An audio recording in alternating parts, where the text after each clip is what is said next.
So my skeptical mind, and that's just who I am, my skeptical mind goes to, well, yeah, of course, you've got this guy over here that's logical and reasonable, and you got this guy over here that's wearing a tinfoil hat. Of course the tinfoil hat guy's going to see a lot of stuff, right? He's like imagining it, or he's watched one too many sci-fi movies.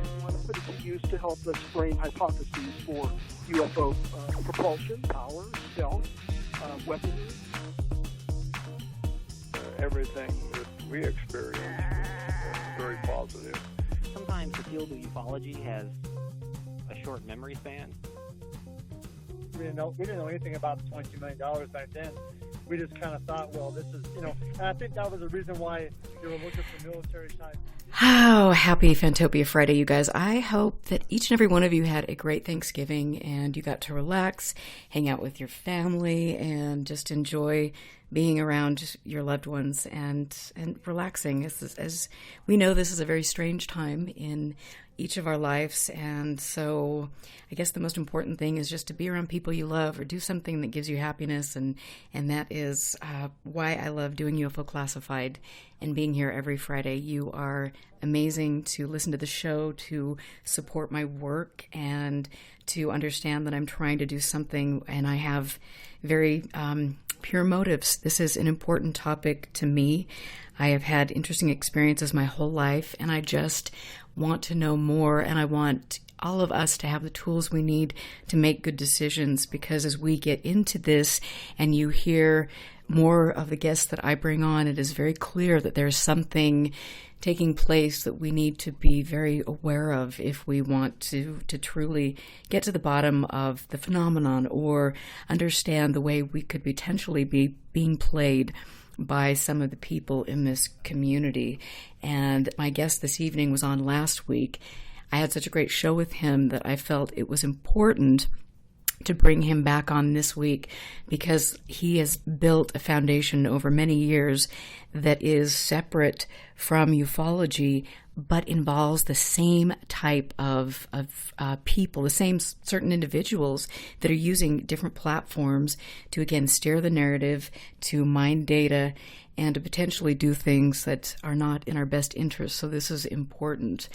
Stephen Snider is here. He is known as Recluse. He has been in the conspiracy racket for over 10 years and is a longtime curator of his wonderful blog, which I am going to be posting the websites, the links to, because it is incredible. And I also want to say that he is excellent with parapolitics, high weirdness. He branched out into publishing. His first release was Strange Tales of the Parapolitical. I can't even speak English tonight. Stephen, you're just going to have to step in, because clearly Mama had too much Thanksgiving turkey and stuffing, and I think my brain is, I'm just having a little moment. But I mean, okay, so first of all, tell us about your blog. How long have you been doing your blog? Where can people find it? And what are some of your favorite topics? Now, I think the 10-year anniversary was actually on October 10th. You can find it at visupview.blogspot.com. That's VISUPVIEW, all one word, .blogspot.com. It's been kind of a bunch of free-ranging topics over the years. I mean, obviously I'm a pretty big fan of music, and not so much anymore, but definitely film and television at one point very heavily in my life. So I've chronicled a lot of that kind of stuff on there. But yeah, a lot of it has generally centered around parapolitics and just generally the strange things that are related to that, which is, pretty legion, much more so than a lot of people really believe. That's just one of the things that's always mind-blowing to me, is just seeing some of the overlap with these different figures. A really good example of that, I guess, would be Vannevar Bush. I know I'm probably been butchering the pronunciation of the first name. I can't normally talk very well either, but we'll go with Vannevar Bush, at least for the time being. Okay, yes. Then we're going to be perfect together tonight. Okay. So yeah, like, I mean, obviously when you hear about him, I mean, you mostly just hear the things that's related to, you know, ufology specifically with Majestic 12 and what have you. But I mean, he was also a major inspiration for the cybernetics movement, which is so crucial to understanding a lot of the post-World War II, just high strangeness in general. But beyond that, and this is the thing about him that most people just do not understand, he was one of the principal architects of the modern military-industrial complex. And he was also majorly responsible for wedding science so heavily to the defense industry in the post-war years. He was one of the founders of a fascinating organization known as the Committee on the Present Danger. And as of 2020, there have actually been 4 of these suckers thus far: Mach 1, Mach 2, Mach 3, and Mach 4. Mach 2 came out in the mid-1970s. It was kind of the birth of the neoconservative movement and so on and so forth. It was mainly concerned with the supposed missile gap that we had with the Soviet Union at the time and that type of thing. Mach 3 emerged shortly after 9/11. It was pretty fanatically anti-Muslim. It was associated with people like Frank Gaffney from the Center for Security Policy. And then there's the more recent Committee on the Present Danger, Mach 4, which is extremely anti-Chinese. Basically, it was founded in recent years to warn about the growing threat from Red China. But getting back to the first one, it came about around 1950 when the great debate was unfolding within national policy circles and among the public as to whether or not we even really wanted to keep the country on permanent war footing. This is something that at the time had never really happened in the nation's history.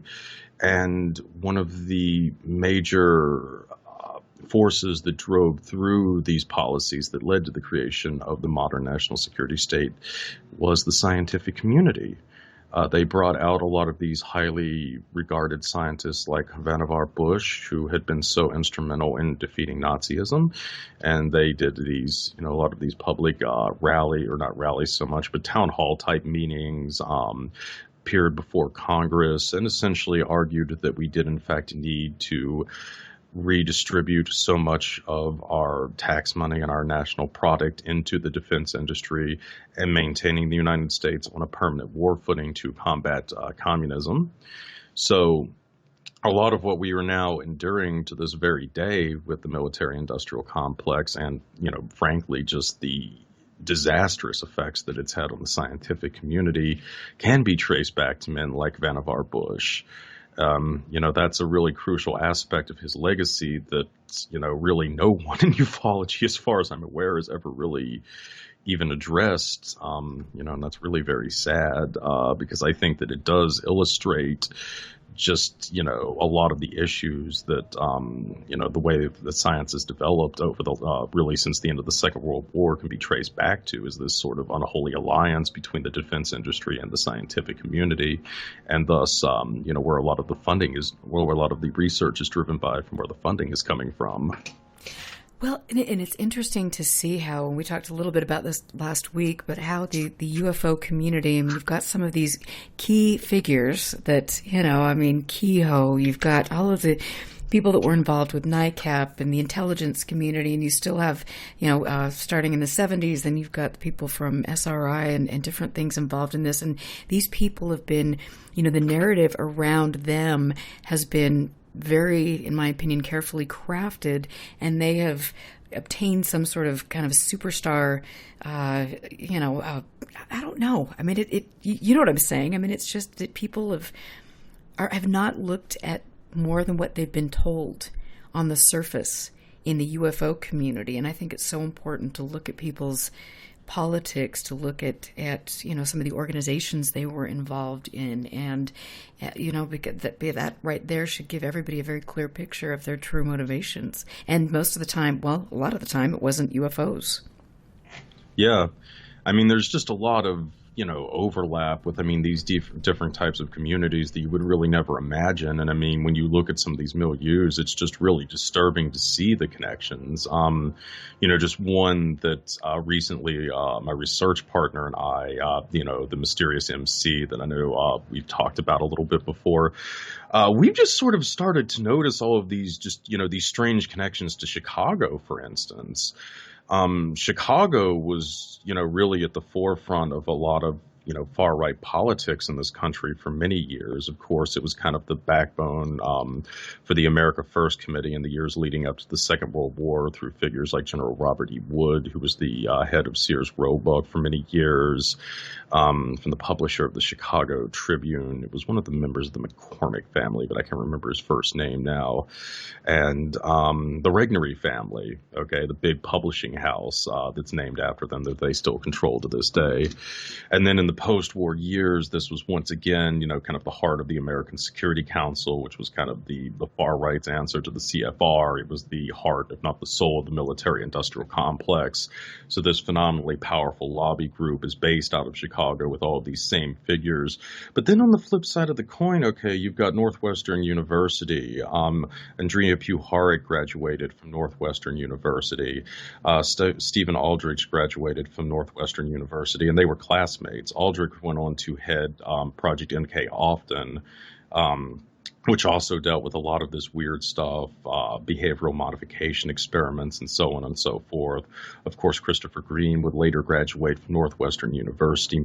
Later, Puharich would continue to have ties with Chicago. I mean, he was doing parapsychological work at the Armor Institute Foundation in the 1950s, which was also, something that was being looked at for funding from Projects Artichoke and so forth. Even getting into kind of like modern times, Joseph Matheny, for instance, the founder of Ong's Hat and essentially the, father of the ARG stuff, alternate reality games. I mean, he's from Chicago. I know Puthoff, and I believe some of the other SRI guys had some connections to Chicago too. It's a very strange thing when you just look at like this one particular city and you have this nexus of these different people, and then, kind of some of the overlap with the Armor Research Foundation also being early backers of the American Security Council and funding coming from it. The fact that you had so many people that were tied in with Artichoke and to a lesser extent MKUltra working with the American Security Council. So again, it kind of makes you wonder, is it just a coincidence that all of these different figures are congregated in this one city kind of in the same, time frame in the Cold War era? It's very interesting, to put it mildly. And so where does where does Hynek fit into this? Hynek, well, again, he was also a guy who had been, his books were also published by Regnery Press along with Valet. So, again, that's kind of another strange connection. His boss at one point had been, Project Blue Book, had been a Colonel Raymond Sleeper, who later went on to become a big figure in the American Security Council and its, kind of inner circle with the Institute for American Strategy. So Hynek had all of these kind of strange connections too, and support from some of these, far right figures, along with Valet. Another interesting guy too that Regnery published was Jacques Verger, I believe his name is. He was one of the co-authors of The Morning of the Magicians, of course. The really famous book from the early '60s that really kind of laid the foundation for a lot of the tropes in New Age circles. But this guy had also published an article in the early 1960s that went into this alleged remote viewing experiment that the United States had done, where they had tried to send telepathic messages to a submarine, I believe. And now, of course, there's a lot of speculation that this whole story was a total fabrication. It had basically been planted in the press as kind of a head fake for the Soviet Union, more or less. So, you have these, this sort of strange milieu that Hynek kind of came out of. So yeah, it's very interesting just to see, just how these guys all sort of tie together in the same, just kind of, I think, strange psychological warfare program effectively. And I think that's really important to note. It's crazy to me to see how many people involved in the UFO topic from the beginning of it have ties to their specialty is psychological warfare, or, non-lethal weapons, or, mind control, and all of this. And it's like, I think for me, and we talked before the show started, I just step back now and go, oh my God, this is really disturbing. It isn't good. And I think people need to start, and that's why I keep beating the drum, as I know you do as well, but it's like, we've got to start paying attention to this, because there is something seriously wrong. Yeah. And I mean, obviously with NICAP, that's another kind of obvious example, which is so many connections that it had to the military, to begin with. And of course, it's come out now, obviously, that it was so thoroughly penetrated by the CIA since really practically the beginning. If I'm not mistaken, too, a couple of the figures specifically have been psychological warfare officers from the CIA that ended up in NICAP as well. So yeah, it's just, and then on top of that, you also had this kind of early nexus of American Security Council figures too. I think General Albert Wiedemeyer was one of the early NICAP figures, early ASC guy. You later had the president of the American Security Council, actually John Fisher, who ended up in NICAP. A lot of other guys like Barry Goldwater, General Richardson, Robert Richardson, I think. So it just, yeah, it was a bizarre nexus, and these guys have really been shaping the narrative within the UFO community, and really, more broadly speaking, a lot of these other alternative communities. Kind of the mainstream conspiracy community, the New Age movement, all of these different allegedly alternative movements have really grown out of what is ultimately a very small nexus of individuals and organizations. And certainly, it's had just an enormous effect on, really the mythos of modern America, which is, to me, both fascinating and horrific in a lot of ways. Well, it is. And I think for me to watch and, look at, the QAnon stuff, and to see how they very strategically did target the New Age communities and the biggest diehard people that are willing to, go out and commit crimes. These are people that are, they're very earthy. They want holistic remedies for things, and they're people that you would never in a million years think would be kind of have this transformation take place. But I think it's just that kind of brainwashing, the continual manipulation, which I believe we've seen in the UFO community. And I think that in some ways the UFO community has been a testing ground for some of these ideas. Well, yeah, especially with just the use of data mining specifically. And that's kind of something, I know there was a topic we got into a little bit before we started going on air, but the show Westworld, it's really good. And the third season specifically, they really give some phenomenal fictional depictions, I think, of just how dystopian the future is going to be with some of these methods that we're currently seeing employed. But okay, so the first two seasons take place in the park, the Westworld Park, which, we're all kind of familiar with somewhat from the Michael Crichton film and so on. But the third season, they really expand the universe. It goes pretty much all off the park, and you start seeing what modern America is effectively like. And it's all more or less managed by this artificial intelligence, Rimbali or something like that. I can't remember off the top of my head. But okay, you've got essentially these individuals within society who have been dubbed as outliners. And they're targeted by this AI essentially because they would cause disruptions to the ordered society that it's crafted. And there's different methods for this. Sometimes these individuals are sent off to pointless wars, but more often than not, they're kind of controlled by this strange app that I'll get into in a second.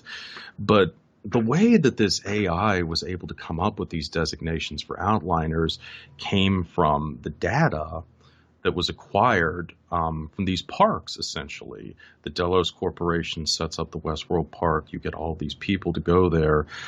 Since they can essentially do anything that they want there, they're stripped of any of their social, inhibitions, the things that would normally constrain them. So you get really, really compelling data. And this is the type of thing that was sold to the company that controlled the AI, if I remember the storyline correctly. I might be a little off on that. Sorry, folks. But anyway, though, the data, though, was so important because this is what provided the backbone for how these personality profiles were done. And it's really just the same thing in ufology. I mean, this is, I think, one of the big reasons specifically why it would be targeted so heavily, because on the one hand, it is a great way to mine data because, I mean, so many people want to go through these, very personal sessions to get to the bottom of, their experiences and so forth. But on the flip side of the coin, because I think that, the UFO community probably is a magnet for specific types of personalities that would be seen as disruptors, if you will. And this would also, I think, be true of a lot of, more broadly speaking, the conspiracy community or the New Age ones and so forth. Because, I mean, there is a lot of truth to the stereotypes with some of these communities that there are a fair amount of kooks and, that type of thing that are drawn to them. But on the flip side, a good 10 or 15%, I mean, are highly intelligent individuals. Right. And they're also, in many cases, people with, very, maybe not necessarily very, but I mean, probably with somewhat antisocial or anti-authoritarian leanings. Uh-huh. So, you get smart people who also are not going to be system supporting together. Well, that could be a problem in the long run. Right. So that's another reason why you would want to target a lot of these types of groups for pacification as well. Which is where, I think this, whole thing within alternate reality games was seen as a major tool for this. And Westworld does, I think, a great way of depicting that in the third season with this app that they had. It's called Rico, or Rico, I guess, somewhat ironically after the RICO Act.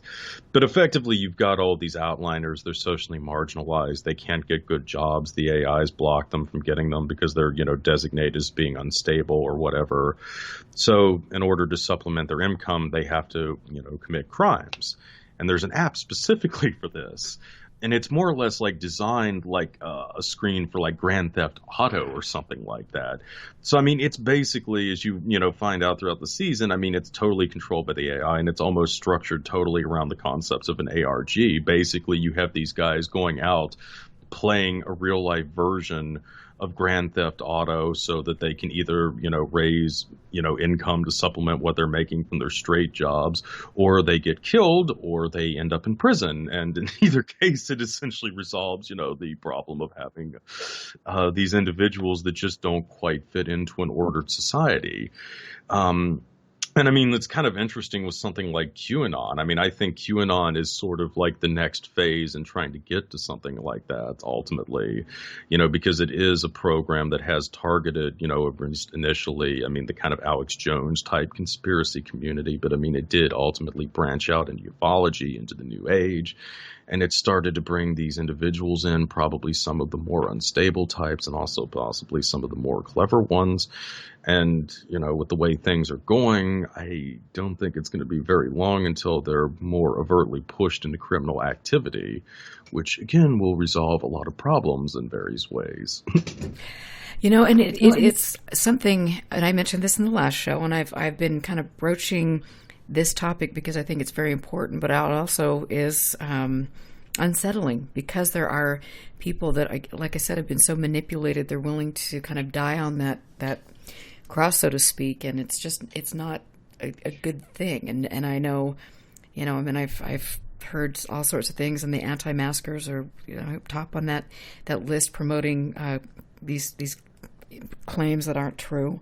But then again, you've got different websites that are sprouting up, giving what would look like very valid information, but when you dig deeper, it's clearly not. And there are different countries that are involved in this type of thing, disseminating, disinformation and all of this. So it's really, yikes! It's pretty heavy topic. Yeah, well, I mean, and that's why I've really tried to focus so much of my research and the stuff that I'm doing, I mean, especially in the last year or so, into how just a lot of these psychological warfare programs are affecting the public at large, because, I mean, it's so crucial in this day and age because, I mean, if you really want to get down to it, consensus reality is melting down. It really is. I mean, I know that's, a heady concept, but, there have been, I think, really two driving factors to that. I mean, on the one hand, conspiracy theories themselves. I mean, this is something that, very scholarly researchers like Michael Barkin have written about for some time now, that effectively conspiracy theories have been, contributing to this breakdown in reality. And specifically, I think a lot of it was stuff that grew out of some of the Discordian stuff, such as Actually, I don't know if I can say that on the air on your show, Operation Mind F. Let's just go with that, which I'll explain maybe a little bit here in a minute. But, well, I guess that's a good point now. But, I mean, okay, so this was an outgrowth of Discordianism, and it was conceived of by Kerry Thornley and Robert Anton Wilson and some of these other guys. It was launched around 1968. And this was actually really kind of the foundation of the ARGs in the first place. But effectively, they started reviving all of these old, Illuminati tropes, okay? The United States had already gone through two prior Illuminati scares. The first one was a little after the American Revolution, and then later you had one, like, kind of in the early 20th century around the time of World War I. But since then, I mean, you had never really heard anything about the Illuminati. And then, in the late 60s, Kerry Thornley and Raw, I mean, they start, sending letters to the John Birch Society and accuse, like, William F. Buckley of being an agent of the Illuminati. And I mean, then I think at one point they accused Robert Welch, the head of the John Birch Society, of being an agent of the Illuminati, and, told that to, like, the Liberty Lobby. So they started just spreading these insane false narratives throughout the conspiracy community, and some of this was, of course, later incorporated into Raw's famous trilogy, the Illuminatus trilogy, and, of course, his other work, The Cosmic Trigger. But that really, I think, laid the foundation specifically for just this utter insanity that conspiracy culture really started to go into in the 1980s with some of these tropes that emerged then, like, obviously the Majestic 12 stuff, the Philadelphia Experiment, Montauk, the Monarch stuff, all of that other, really storied tropes that have really dominated so much of conspiratorial research ever since. So you had this whole element which effectively was a LARP that was brought in by all of these Discordians in the late 1960s. I mean, it wasn't even, this Illuminati stuff. I mean, it was also, because Thornley was actually a suspect in the Kennedy assassination. So, I mean, he had also started to, like, weave these false narratives with Jim Garrison and his investigation. So that just had a profound effect on how conspiracy theories, I think, would affect reality in the long run. Okay. And can you just, and sorry to interrupt you, but I'm wondering, because I think there are people that don't know what a LARP is or about ARGs. And so if you could just briefly explain that, that would be fantastic. Oh, yeah. Okay, well, LARPing stands for live action role playing. I mean, that's like your D&D. Well, I mean, that would have been like one of the first major instances of a LARP. But I mean, obviously, they become more elaborate now. Like Renaissance fairs, for instance, would be like a good example of LARPing. And obviously, I mean, this kind of stuff is pretty prolific now.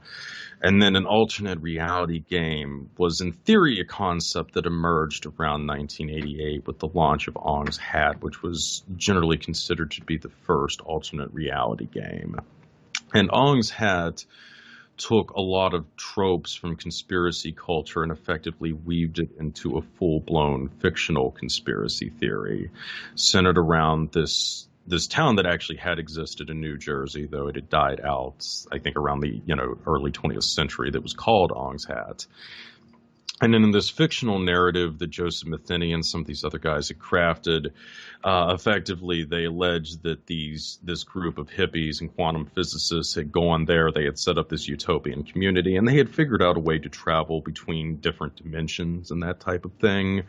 They started incorporating, I mean, even stuff from like the Shaver Mysteries, and then later Montauk. Of course, Peter Moon wrote at least, I think, one book on Ong's Hat and had collaborated with Matheny on some other projects. So it became this really elaborate mythos. And I mean, eventually, you had people going out to, the town of Ong's Hat looking for these portals into other dimensions.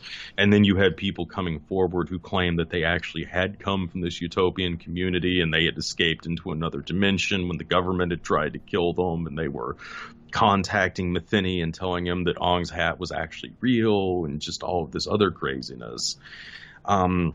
So eventually Metheny blew the lid on this in 2001 and came out and really started to emphasize that it was a game. But there's still a lot of people, I mean, not a lot, but there are still some people who insist that it was real. And it had a profound influence, first on marketing, essentially. A lot of movies and TV shows would start to use some elements of ARGs. The first really major commercial one was known as The Beast, which was used to promote AI, which naturally had begun as a project from Stanley Kubrick, which is kind of funny to me because Kubrick was this. I don't know. I always thought Kubrick would have really appreciated the whole concept of an ARG personally. The TV show Lost used a lot of that. Of course, even within the story itself, Lost would bring in a lot of these, plot lines that were kind of partly inspired by maybe the remote viewing projects. They would incorporate elements of novels and stuff like that. And then they would even release, these novels that had been written for the show, just all kinds of, kind of transmedia type approaches to it that really was rooted in this ARG stuff. And then officially, the intelligence community began to study ARGs around 2013 with a program that was actually called You Are Here. That was an acronym, which I can't remember what it stood for now off the top of my head. But effectively they saw them as a means of studying how human behavior could be profiled effectively through these ARGs. And this is something that, going back to Metheny, a lot of these game masters, puppet masters, I think is the term that they prefer, have been studying this as well. What kinds of personalities were drawn to these games. And also they had noticed that certain personality types could be driven towards unstable flights of fantasy. So... that doesn't sound anything like the UFO community. And yeah, of course, you have sort of the lineage with Discordianism because Metheny was a good friend of Robert Anton Wilson. Of course, the sort of inspiration for this, I guess, was this group that Metheny was involved in the 1980s as part of the, kind of California counterculture. It was called the Formless Ocean Group, or FOG. Wow. Yeah. Which is probably a reference to the Abyss. So anyway, Metheny was involved with that with Robert Anton Wilson, Hakeem Bey, who was also a contributor to Ong's Hat, who's also the guy who coined the term temporary autonomous zone and advocated them for many years before they became a reality. He was also a member of this group. John Lilly was a part of the group. Terrence McKenna and Dennis McKenna, I believe, were also a part of the milieu. There were definitely some pretty major 80s counterculture figures there. And of course, you had, as I kind of indicated, this direct lineage through Robert Anton Wilson to Discordianism to Operation Mind F. So, yeah, you had all of that sort of playing out and how it twisted, these conspiracy theories. And I mean, really, all of this stuff was ultimately rooted in MKUltra, if you really want to get down to it. I mean, so much of conspiracy culture really came out of the American Security Council. There was a lot of direct overlap between ASC members and the John Birch Society, to a lesser extent the Liberty Lobby, and also even the Minutemen, which is where a lot of the, Posse Comitatus stuff that inspired Christian Identity and the Free Man on the Land stuff came from. So, I mean, almost all of this was really started as a means of anti-communist propaganda by the ASC and its kind of inner circle, the Institute for American Strategy in the late 1950s. And you had interesting guys promoting that. Of course, a big one was Stefan Pisani, who was also a big figure in the UFO community. He was a part of the Roberson panel. He had been part of, I think it was the Air Force's Weird Desk or Enigma, desk during the 1950s. Later, he would become the chief architect of the Strategic Defense Initiative, and of course, the UFO community was harnessed to promote Star Wars in the 1980s as part of the psychological warfare blitz to rationalize this massive boondoggle to the American public. And to this day, you still see a lot of those tropes about how it was actually built to defend us from an alien invasion from Zeta Reticulum or whatever. So there was always that kind of bit of theater to it. So yeah, and that's, I mean, yeah. Not to interrupt you, but I mean, as we see from some of these new figures that have emerged, I mean, that's front and center again, and their whole channels dedicated to TV shows, different. I mean, I can't believe how some of these people with the YouTube stuff, I mean, they have millions of hits and huge followings, and women throwing themselves at their feet, and I mean, it's just this. It's like, oh my God, what are we doing? Yeah, it's insane. Okay, so the IAS was monitored by Colonel James Monroe, who was a big figure in the Society for the Investigation of Human Ecology. That was the principal funding conduit for MKUltra for a lot of years. It was the outfit that funded the medical experiments that Ewan Cameron did in McGill University in Canada, for instance. So there were potentially links between these guys and what the Institute for American Strategy was doing, why it was crafting all of this stuff for the John Birch Society and what have you. And, so that leads to an interesting lineage. So you have these MKUltra, objectives to see if the effects of, stuff like what guys like Cameron or the artichoke treatment have been doing to individuals, if it could be applied to a society at large. These guys are all kind of hanging out with the same crowd that's involved with the Institute for American Strategy. They then craft this really crude Cold War propaganda distributed by the John Birch Society and these types of organizations, which essentially is designed to drive people into a frenzy. I mean, it's very shocking and blunt, So all of this conspiracy tropes are, emerging from this group. And then in the late 1960s, Kerry Thornley gets in on the act, and he starts to add just these full-blown, fantasies into it about the Illuminati and so on and so forth. So you already have essentially what was a propaganda warfare blitz that was based upon MKUltra techniques, and then the waters are further muddied by Thornley getting involved. And then Thornley is himself an enigma, as I kind of alluded to before. There's a lot of speculation that he had some kind of involvement in the JFK assassination. He had served in the Marine Corps with Lee Harvey Oswald in the 1950s. He later knew Oswald while Oswald was in New Orleans in the early 1960s. Thornley apparently worked out of the offices of the private detective Guy Bannister, who had also allegedly employed Oswald. There were a lot of weird figures that hung out with Guy Bannister, including several wandering bishops like David Ferry and Jack S. Martins and Thomas Beckman. So Kerry Thornley's hanging out, at Guy Bannister's office with all of these wandering bishops who are in fact tied into this, or at least some of them were tied into the same church. The American Orthodox Catholic Church that Peter Levenda would later become involved with in the late 1960s. So Thornley's right there in this whole milieu. And then another good buddy of Guy Bannister was Edward S. Butler. Butler was a prominent anti-communist radio personality who famously debated Lee Harvey Oswald on air. It was when Oswald had come out publicly as being a communist. A lot of people think that the whole debate was staged.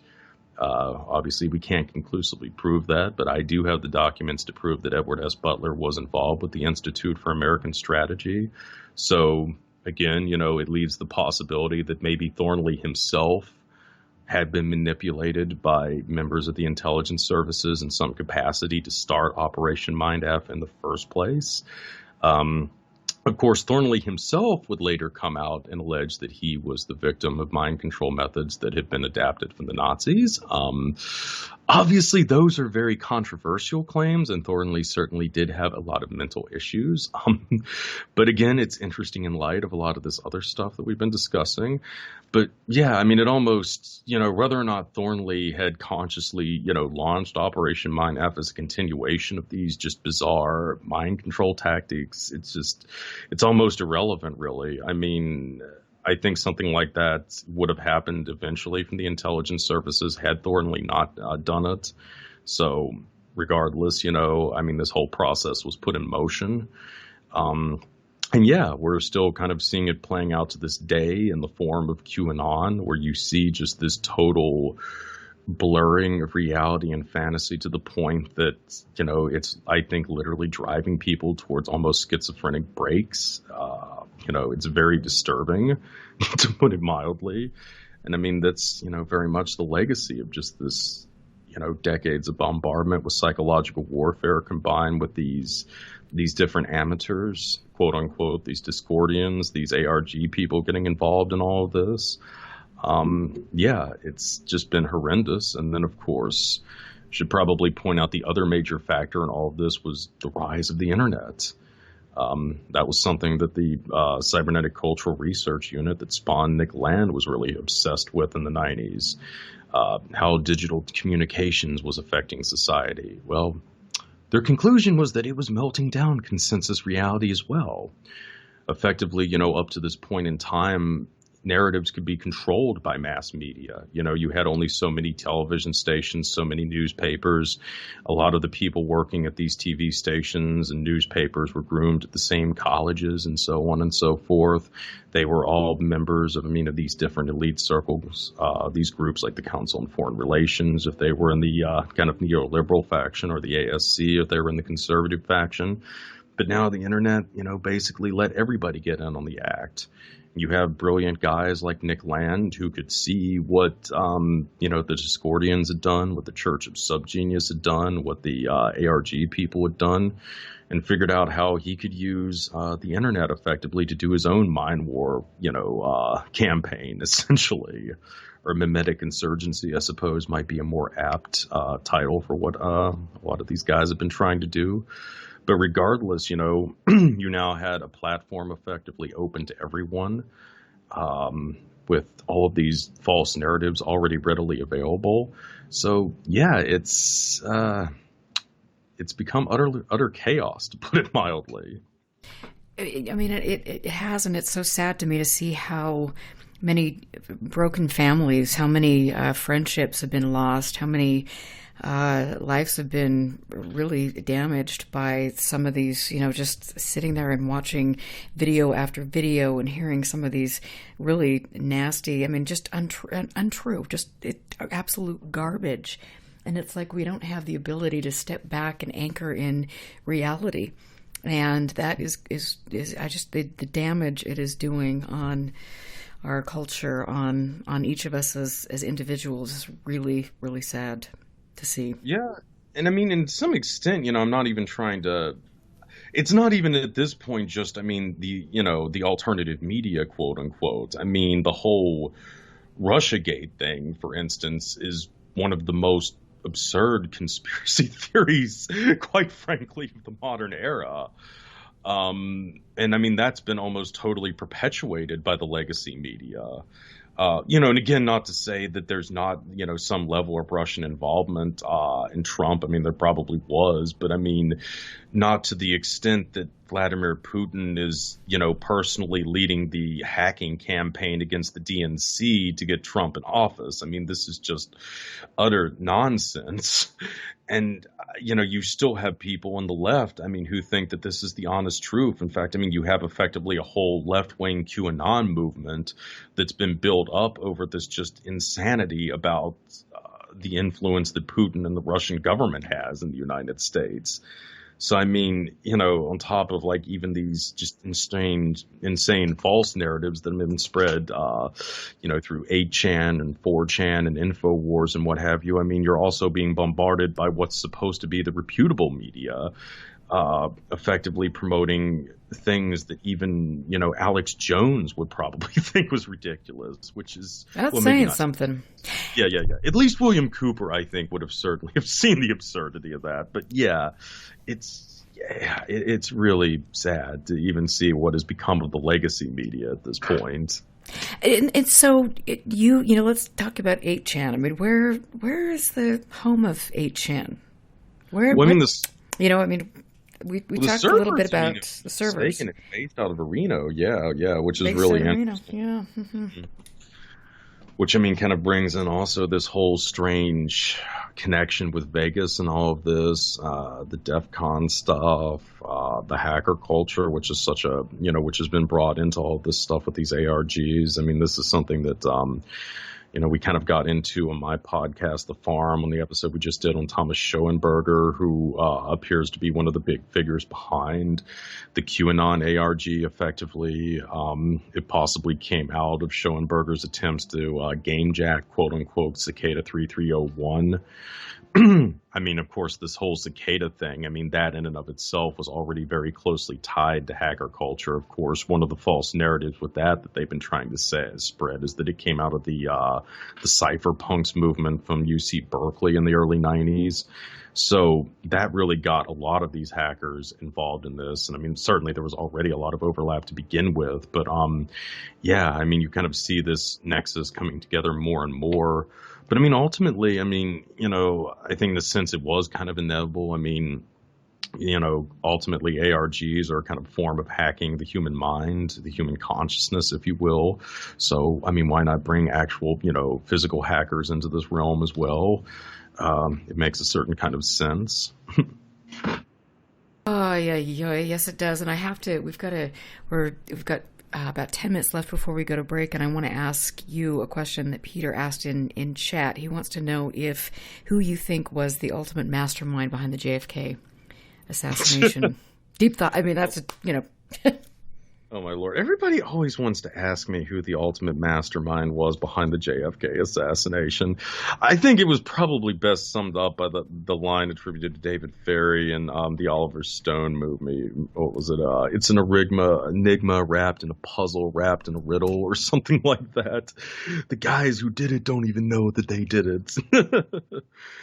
I mean, it's one of those things where I just think that there were so many forces ultimately who wanted Kennedy out of office effectively by 1963.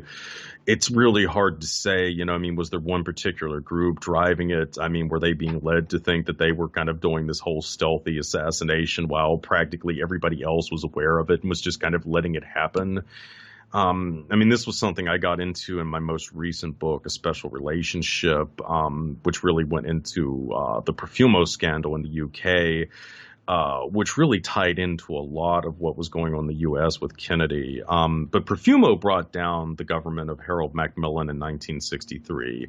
It was a scandal, though, that traced back to 1961, and it involved this love triangle involving John Profumo, who was a member of Macmillan's cabinet, Yuri Ivanov, who was a Soviet spy, and this call girl named Christine Keeler. She had slept with both of them, and of course that raised the distinct possibility that possibly Profumo had been compromised in this fashion by this Russian spy. But the thing was, Keeler was involved with this quote-unquote society osteopath known as Stephen Ward. He was the guy who ran her effectively, along with many other women. He essentially recruited teenage girls, 17 to about 19, who could pass for being even younger than that, taught them what forks to use, that type of thing, so that they would be, able to best entertain older men from a certain kind of background. Several of his girls ended up in New York City in 1961, and it's believed that at least two of them had also been involved with JFK. One of them actually came from a family who had defected from the Eastern Bloc. So, up to this point in time, of course, it was pretty much known that Kennedy had slept around a lot within Washington circles and what have you. I mean, that had already caused some issues, because of, for instance, one of the women he had an affair with, I can't remember her name, but she had also been sleeping with a prominent mobster at the time. So you had some of those kinds of issues, but even that could maybe be rationalized on some level. But if the president of the United States is involved with a sex ring that has been penetrated by the Soviet intelligence services, even if it was, totally under the control of our own intelligence services, that would still be an utter disaster. To put it mildly, of course, McCartneyism was, not that far in the rearview mirror in 1961, 1963. And essentially not just Kennedy, but almost anybody who would have been associated with Kennedy within his administration would have potentially been brought down by such a scandal in that era. So a lot of the people around Kennedy by 1963, for that reason alone, most assuredly would have preferred him to quietly disappear in some fashion. There's a whole interesting thing about that with Thomas Corbley, Roy Coons, right on time private detective. He also later became a private detective for Donald Trump. He was in the UK. He dug up a lot of dirt on what was going on with Ward and some of the VIPs that his ring had ensnared. Came back to the United States in 1963. He basically told everything to the FBI. Some of that was reportedly still classified to this day. His attorney was Roy Cohn, of course, who was also Trump's political mentor and his longtime attorney. And you could maybe look at this as potentially a last-ditch effort to possibly get Kennedy to resign. A lot of this unfolded around July, August of 1963. Harold Macmillan, who had been Kennedy's close political ally, certainly did resign around that point in time from the fallout from Profumo. Kennedy, though, hung in there, and several months later, he was assassinated. My theory would be that the direct assassination was probably driven by elements within the military with some support from, some Texas oil interests and that type of thing. But certainly, I think almost everybody involved in the administration, as I had kind of alluded to earlier, had really been hoping for Kennedy to just kind of go away, given the inevitable scandals that were, or the tremendous scandals that were surrounding him by that point in time. And of course, Hoover had this material, which meant that sooner or later it would probably be leaked to the right-wing media, like the Hearst family and that type of thing. And there's even some indications Hoover had begun that process. So, yeah. A lot of people really, really wanted Kennedy out of the way. So I don't even know if there was like one specific person at that point who had signed off on it. I mean, as to who was actually directly managing the assassination. I mean, there's a lot of potential candidates for that. David Atlee Phillips is probably still one of the more compelling ones, along with was it the blonde ghost, good old Theodore Shackley, who also ended up in a lot of these strange things as well. But ultimately, lots of people really wanted JFK dead for various reasons. Thank you. I'm amazed at what a wealth of knowledge you are. It is just absolutely fascinating, and thank you for answering that and giving us a lot to think about. I want to talk a little bit now, before we go to break, just about the big news in Utah. The Utah monolith, and oh, Lord, have mercy. Yeah.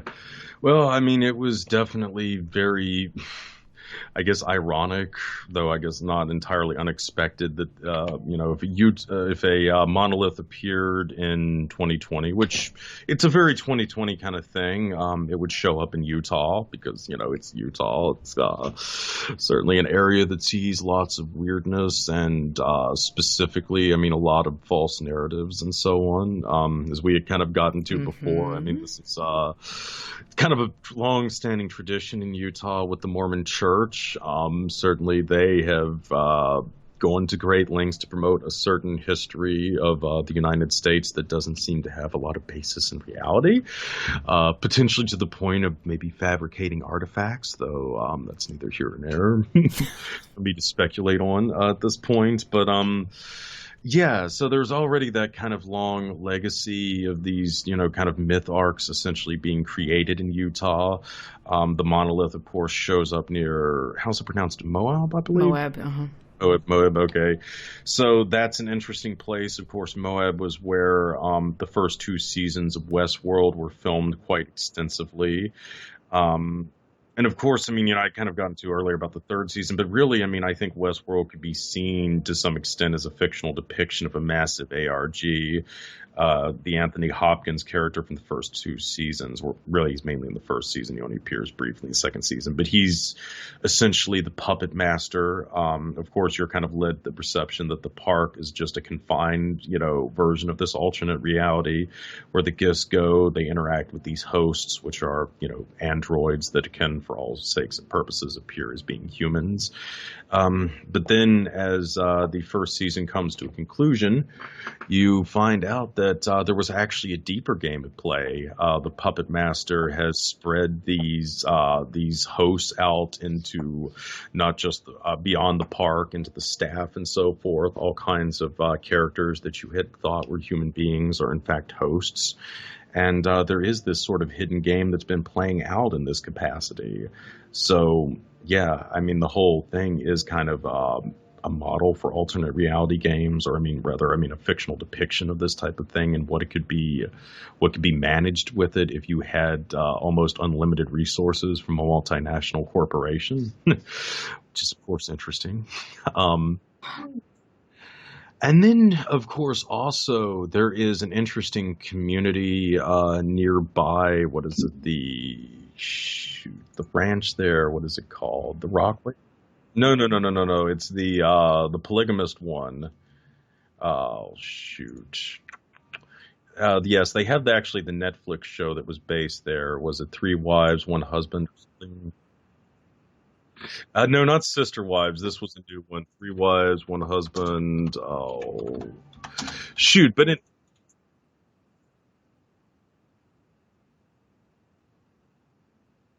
oh, I don't blame you. But yeah, it was another one of these fundamentalist Mormon, groups essentially there. They have this whole compound, No, but I mean, it was several of the members, I think, had been ex-members of the LDS church or something. Yeah, FLDS. But the thing is, though, the family that started it was the Foster family. They still are in control of it. The patriarch now is Enoch Foster, who is, I believe, also the main but the main figure in 3 Wives, 1 Husband. And he is also, by his own acknowledgement, related to the LeBaron family of Mexico. They're one of the more... right. You mentioned that. Right. Yeah. They were the ones who showed up in that massacre in 2019 where 9 Mormons had been killed there. But the LeBarons, that same branch, the LeBaron family, also has ties to the Nexium cult as well. So, you have this kind of strange Rockland Ranch. That's what it's called, okay. Rockland Ranch. They even do a festival there, the Rock Rally, annually, where, they bring a lot of these different fundamentalist Mormons. So I guess apparently they can try to find partners to marry with that will cut back a bit on the incest that's also rather prominent among some of these groups. Here are the things about Utah I did not know, and thank you for bringing that to my attention. Yeah. So anyway, yes, big polygamy rally that's kind of held there in that same area where this mysterious monolith shows up, and also where, it's not just Westworld, quite a few TV shows and movies have also been filmed there. So, I mean, there's also this sort of unreality from the place being a major, location for films going back to a lot of the John Ford Westerns from the 1950s and continuing all the way to this day. So it's just very fascinating that it would show up there in all places. And, of course, it's also not too far from the mysterious 37th parallel as well. It's at the 38th parallel, but just a hair above the 37th. So, yeah, lots of interesting synchronicities, I guess, with that monolith showing up there. Well, it is interesting, and I again, it's amazing how quickly that story made it all over the world. And talk about great clickbait, but it's like at the end of the day, to me, it looks just like a movie prop or an art, some sort of art installation or something. I don't see anything. Yeah, I wish possibly even an ARG. Right.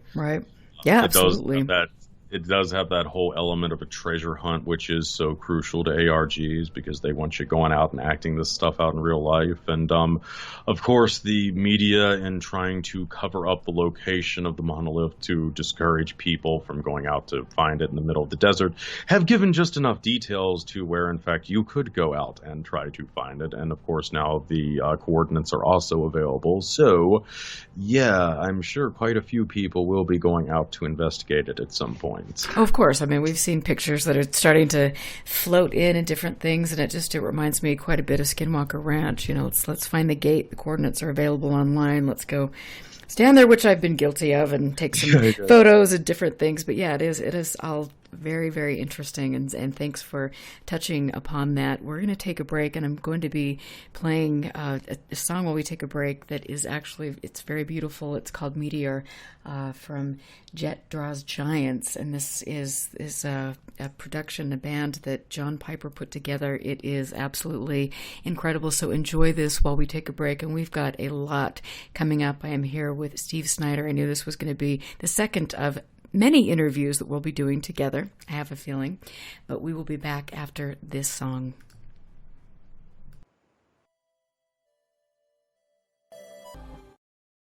Welcome back to UFO Classified. America Lukes. Happy to be here on a Friday evening with my friends and supporters from all over the world. You can go to UFO Classified to pledge your support for the show and for continued research.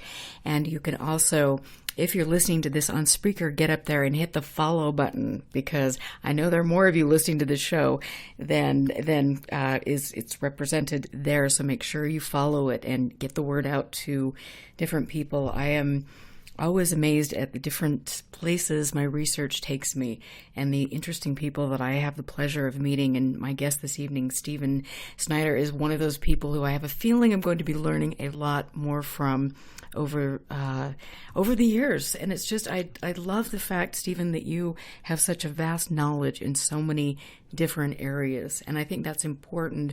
We mentioned before the show that it really is crucial for the understanding of each one of these areas to look at a broader picture. Oh, yeah. I mean, absolutely. It probably helps that I'm an INTP. That's kind of like what we do also. Specifically, the one where the personality type, I think, that's most obsessed with like observing different disciplines and trying to find connections between them. Ugh.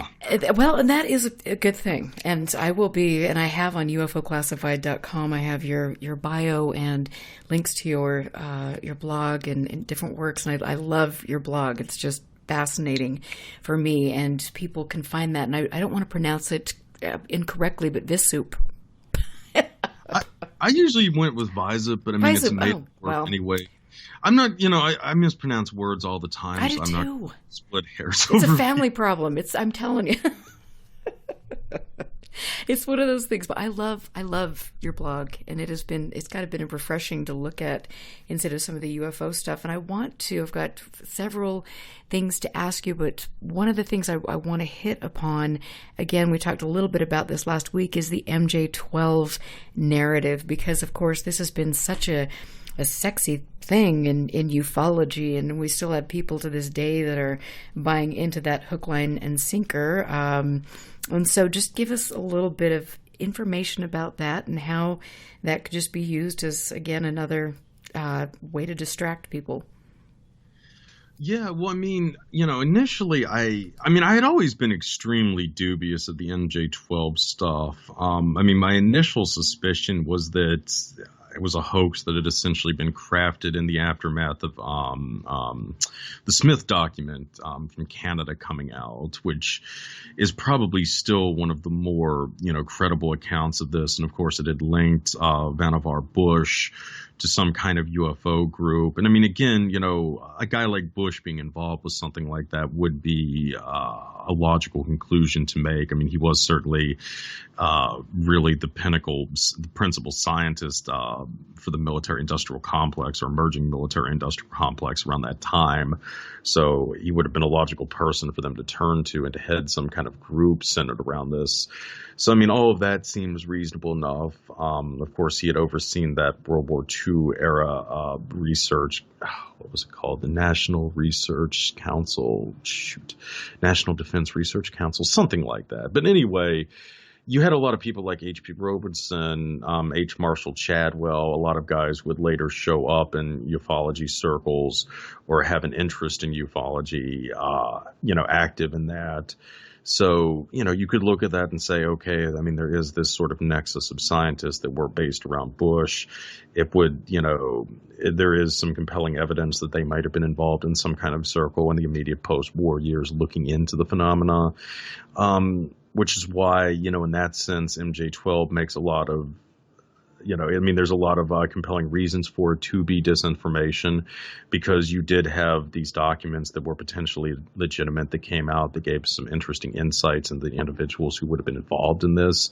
So then you come out with something like MJ-12, you use a guy like Bush or somebody like General Nathan Twining, another guy where you have some compelling documentation for him being involved in the UFO question. But then you start putting in, all of these other names and what have you, individuals who, there aren't these very strong connections or only maybe marginal ones.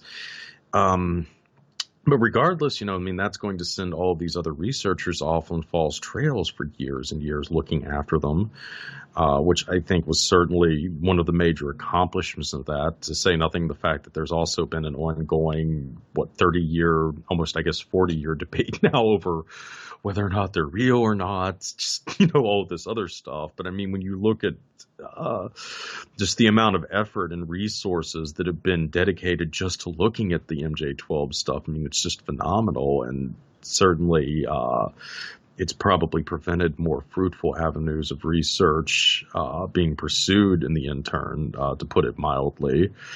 But also, this is kind of another theory that one of my research colleagues, MC, has kind of been working on, that different members of the Aviary were effectively trying to smoke out one another.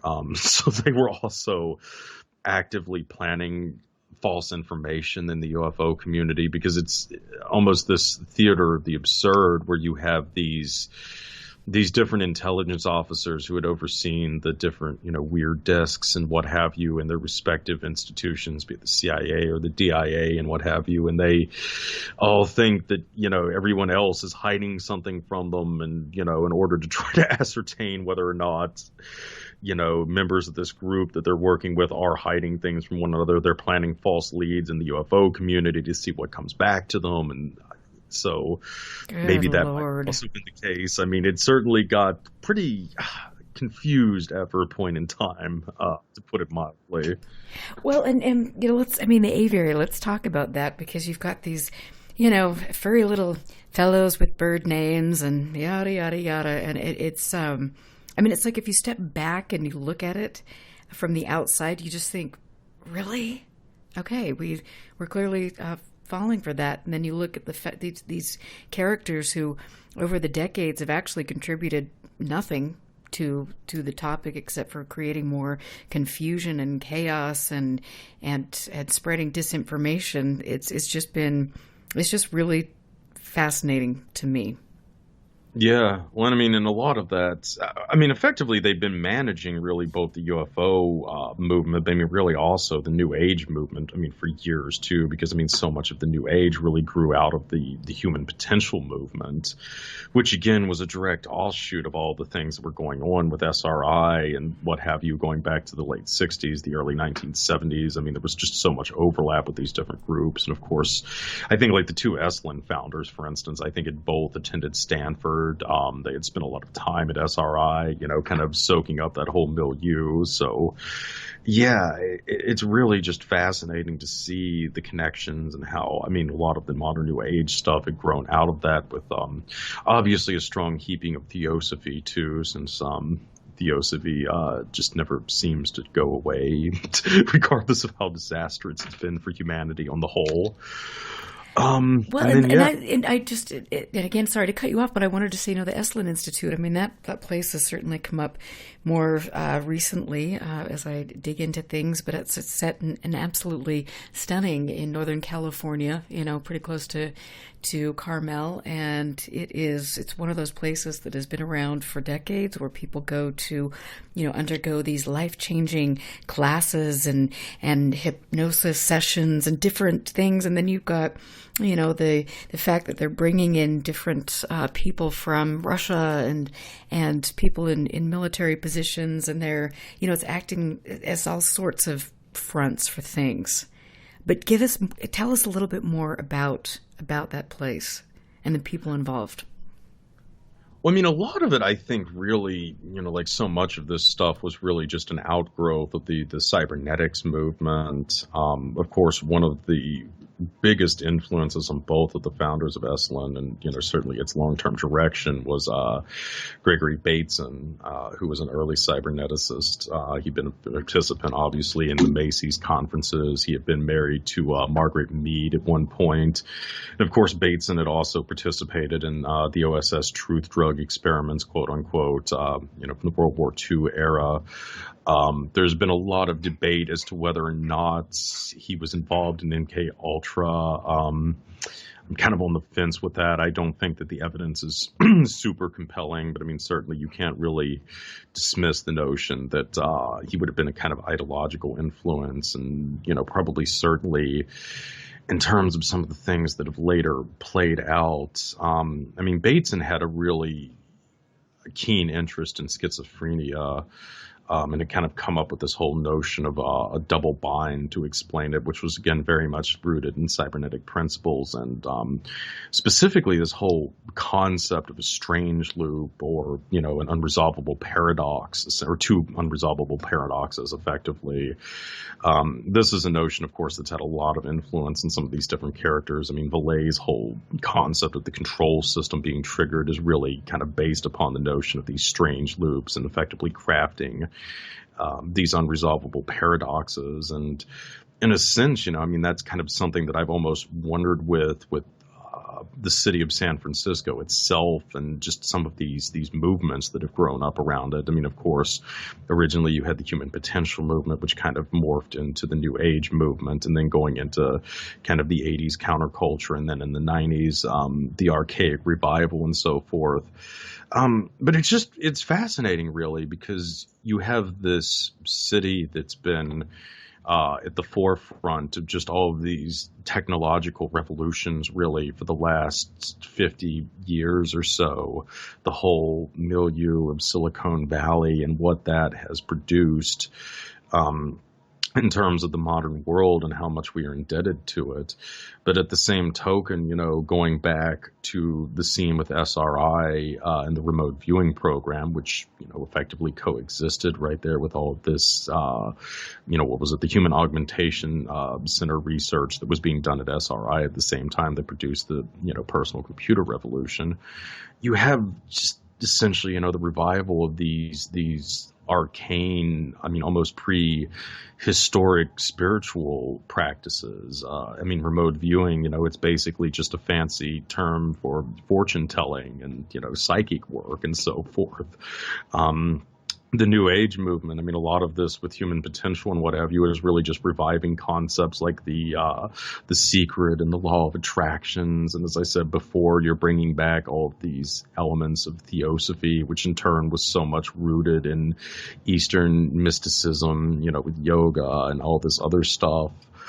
So basically, you're seeing the creation beginning in the 1970s of a quote-unquote modern religious movement that effectively is based largely on ideology that comes from very distant and, humanity's past, effectively. And, this process has continued on with the archaic revival in the 90s, which was, big with Terence McKenna and a lot of these people.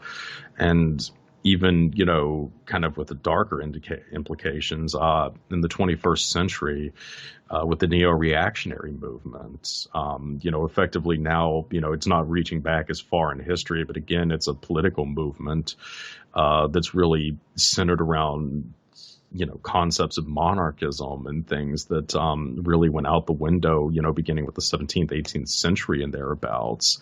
So, now you basically have this modern philosophical / political movement based on a romanticism for almost medieval, forms of social systems, emerging right there against the backdrop of still this just, cutting edge technology. So, I mean, the city itself has almost been crafted into this just bizarre kind of strange loop, if you will.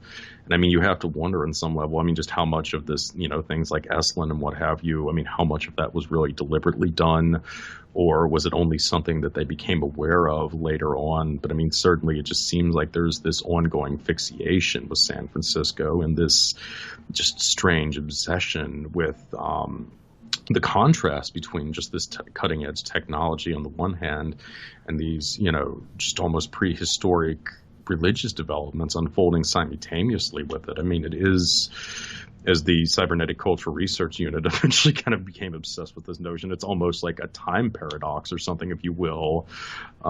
Obviously, I'm not going to go quite as far to suggest that it's evidence of actual time travel as they did, but it is just, it's another one of these just great mysteries that you see when you start looking at all of this stuff. And, again, you have to wonder ultimately, I mean, how much of it was deliberate initially, how much of it was just pure coincidence, and certainly, I mean, how much of it now is still that, and how much of it is intentional and, driven towards this just bizarre metaphysical agenda.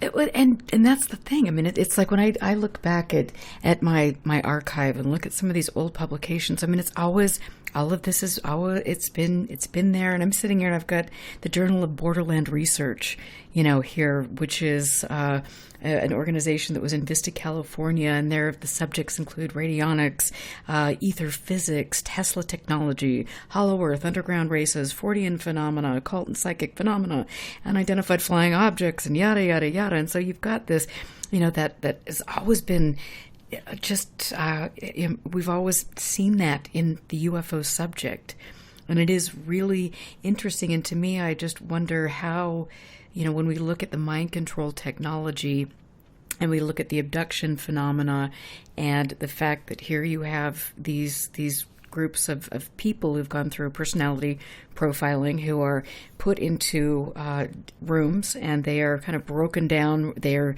forced to relive these traumatic experiences, and then, hey, let's put in a little black box and see what we can do to change your habits or to monitor you in your environment. And there's so many things I'm just sitting back and looking at and just going, holy cow, we need to be aware of this. And there's a particular person that's come into my realm of reality. His name is Dr. Bob Beck, and back in 1983 he developed the Brain Tuner, which was one of the first cranial electrical stimulation units, and it was designed, quote unquote, to easily use in the comfort of your own home, using harmonic frequencies that gently ease the brain into a state of balance and calm. And that is from his website, where you can get this. And it's interesting because in some of his work that I have here, you've got in the Journal of the Borderland Research, which I've got in his packet, you've got the fact that they're giving these different lectures, and one of the lectures or things that they're studying is ELF waves, psychotronic warfare, and welfare. And so they're throwing these things in together, and I'm just like, holy cow. Or UFOs and non-lethal weapons, which we've seen, Dr. John Alexander throw together numerous times. And it's how frightening and bizarre is it that you can have people that are using hypnosis, and we know that that's something that people that were studying MKUltra, different universities, different people involved in these black projects, they were very interested in seeing how this would all play out. And again, this isn't for the greater good of humanity. I mean, absolutely not. And I mean, I kind of think too, it's, when you start to understand, I mean, how a lot of these, upper echelon intellectual circles view the phenomenon, I mean, it's really not that surprising that you see, stuff like the non-lethal weapons being so closely associated with it. Because, I mean, the more I've studied it, I'm really convinced that the whole nuts and bolts explanation of the UFO phenomenon really was just something that was designed to appease the public, more or less. I was actually at one of the Zoom hangout things, whatever, for the conspiranormal guys like to do. I think it was Tim Bonnell who was kind of talking about this a little bit, but he got into essentially why there's still so much reluctance for the mainstream of ufology to try to embrace the, let's say more of the Velayan, Keelian, ultra-terrestrial, interdimensional, hypothesis for the extraterrestrials, or excuse me, for the, UFO phenomenon. And Manel basically laid it out and said, well, you can't even get the person in the street now to even wear a freaking mask. So just imagine like what would happen if you told them that, in fact, this stuff isn't coming from outer space. It's like here around us at all times. We're constantly surrounded by it. That would really be like trigger the kind of, I think, societal breakdown that, that they've been advocating, that the revelation of extraterrestrial life would on humanity. I really don't think that was the case at all. Especially by at least the 60s or 70s, I really don't think that, you would have had a mass panic if it was revealed to the public that extraterrestrial life existed, and certainly not in the 21st century. But I think when you get into some of these more woo-woo explanations, for the UFO phenomenon, that's exactly where, you have to deal with this whole prospect that the public would really lose its senses. It's good sense, if you did start to reveal some of this stuff.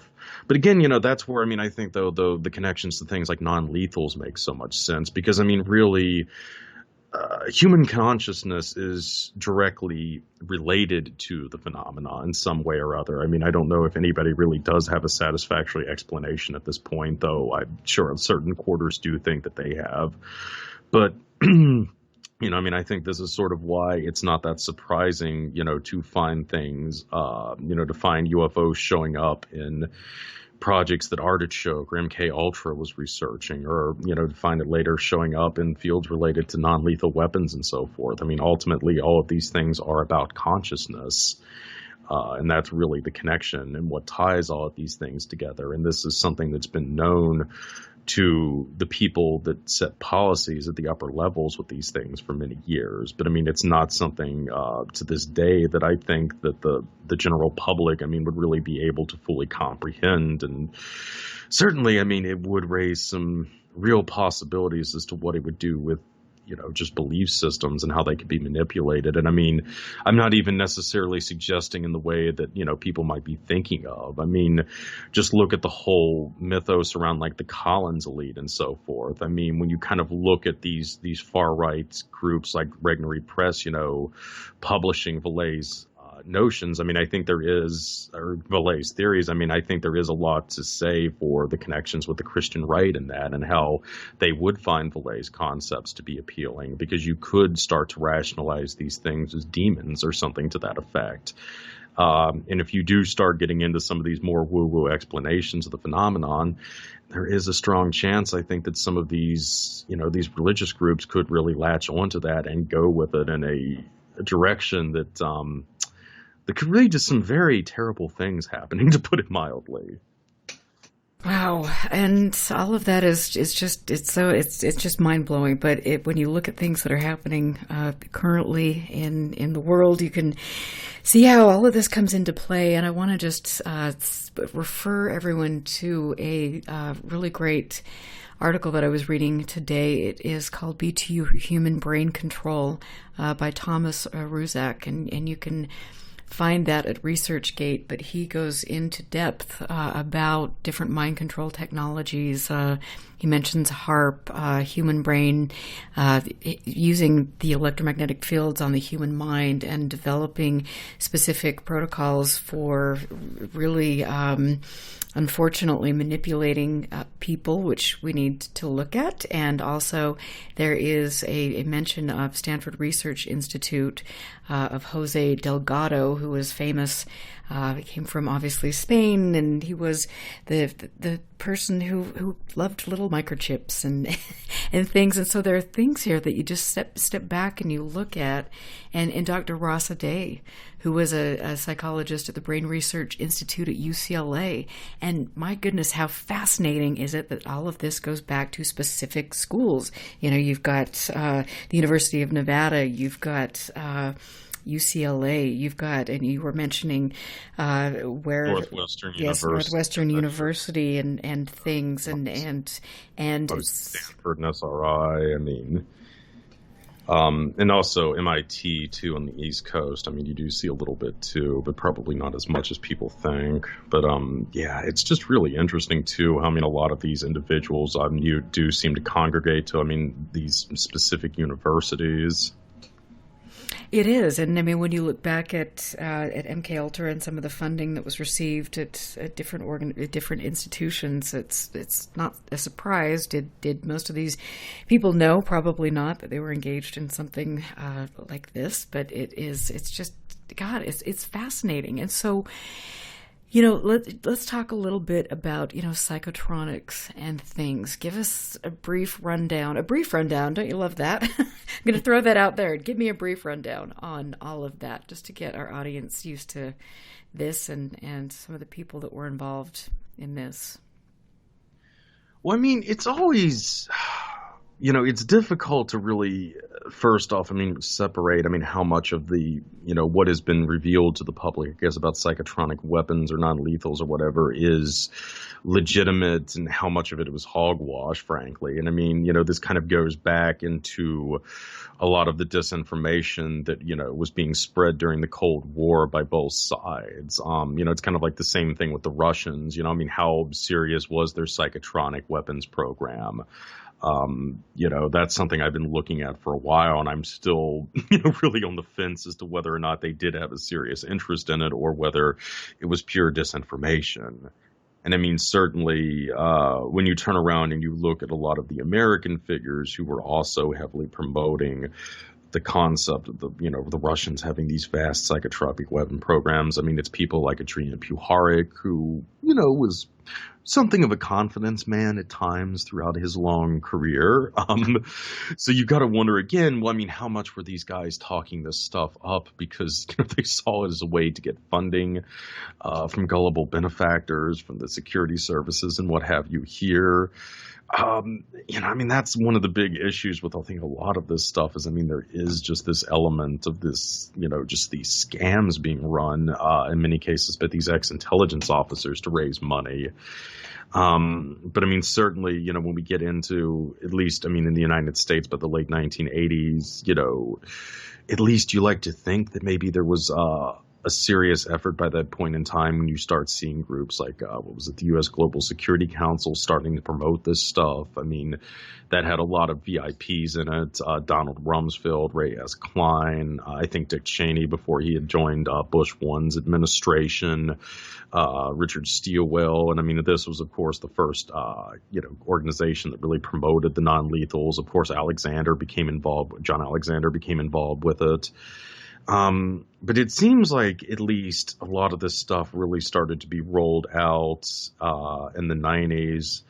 Obviously, there's a lot of dispute as to, you know, whether this stuff was used on a large scale with, you know, something like Waco, for instance. There's been a lot of debate about that for some time now.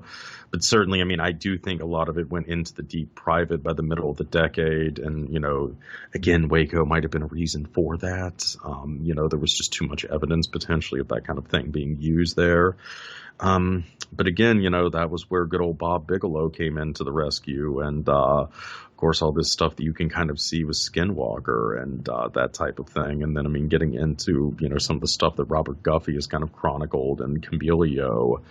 I mean, I think a lot of this gang stalking, you know, that we started to hear a lot about in the late 90s and early noughts in the underground community was probably also an attempt to really experiment with this type of technology, you know, at least initially on a limited basis on the general public to just see how it would, you know, play out in the field. But yeah, now, you know, when you look at just some of this stuff with QAnon, with some of these other more elaborate ARGs that I've looked at, like the Forgotten Languages website, for instance. You see these videos where it just really seems like there was some very elaborate non-lethal technology being used in it. I know specifically, and I've never watched the videos for this reason because it's really creepy, but in the case of the Forgotten Languages website, quite a few people have come forward after watching the videos and have, essentially talked about having a dream afterwards, of a woman in white who was later dubbed Lilith, I think. And it's a similar dream that almost all the people who have come forward have experienced after watching these videos. And again, of course, is it real? Is it just something that was planted online? I don't know. But again, when you look at maybe something like QAnon, where it's less elaborate, but I mean, certainly it does seem to be having an effect and triggering unstable people. You do have to wonder, is it just the propaganda in and of itself? Or are you now seeing how sophisticated some of this stuff has become, some of these non-lethals? Are they being embedded, in these videos in terms of things that we're seeing with the images and the sound? I mean, there's been a lot on that for, years, a lot of speculation. Certainly, we had those reports from the U.S. Embassy in Cuba and I think in China from a couple of years ago that there had been some kind of sonic weapon tested there. I don't know, and there has been a lot of questions raised about that more recently, but I mean, it does seem like, at least specifically with some of these online videos that have started to really come out in the last decade related to things like QAnon, to some of these ARGs, you are seeing a really sophisticated use of this stuff now against the public at large. And that is so true. It's amazing to me to see how when people are subjected to this, and it's like, one video follows the next, and then you see, a person's reaction, and you see how they begin to kind of tune everything else out, and then they've got this new reality, and it's a dark and nasty place that can lead to things that aren't good for that individual or people around them. And I think it really is one of those things that we. It can sound like a conspiracy, but there's ample information online about all of this and how this has been going on for decades, this type of research. And now it's like the wild, wild west out here where, anything goes, and there isn't a lot of, we don't have a lot of fallback for this. And how do we protect ourselves? How do we know where to go? Yeah, and I mean, it's, and it's the same thing that you really have to wonder, especially with the rise of just all the reports of paranormal phenomena, for instance, in the last 2 decades. I mean, yeah, some of that is probably due to the rise of shows like Ghost Hunter and the public interest in this. But I mean, on the flip side of the coin, that's also potentially a great cover to further test some of the psychotronic and non-lethal technology. I mean, obviously, I think we both agree that was a big part of what Skinwalker was about. I mean, essentially, trying to see if you could use these different technologies and these psychological warfare techniques to induce paranormal phenomenon. And it does have to, again, make you wonder, well, I mean, has this been started? Is this, now branching out and targeting the public at large? Again, it is certainly very interesting in light of just, how much of this just crazy stuff now has become so mainstream and so common now. Well, it has. And I look at the Skinwalker thing and everything that I've seen, witnessed, learned over the years. And it's again, the same players who've been involved with lining their pockets full of money and then also creating this narrative, this just absolutely a false narrative and things, and people that get caught up in this because they're given information, or you read, something online, or you watch this movie, and it's like it just creates this. It's a psyop, and so you go out there, and anything you hear moving in the bushes, or anything that you see can be, whoa, that was something paranormal. And then, you get people that, you're posting this stuff online, and then you get people that are kind of glomming onto you that, again, are just, trying to see where things are going to go from there. And it's just like, I don't know. It's so deep and it's so dark. But then I think right now at this point in each of our lives and, what has taken place in the world, it's so important to understand this and empower yourself and step back and say, wait a minute, okay, these technologies can be used and are being used for certain things. And how am I reacting when I'm subjected to this, and how can I, step back and then ground myself and get a good basis in reality again?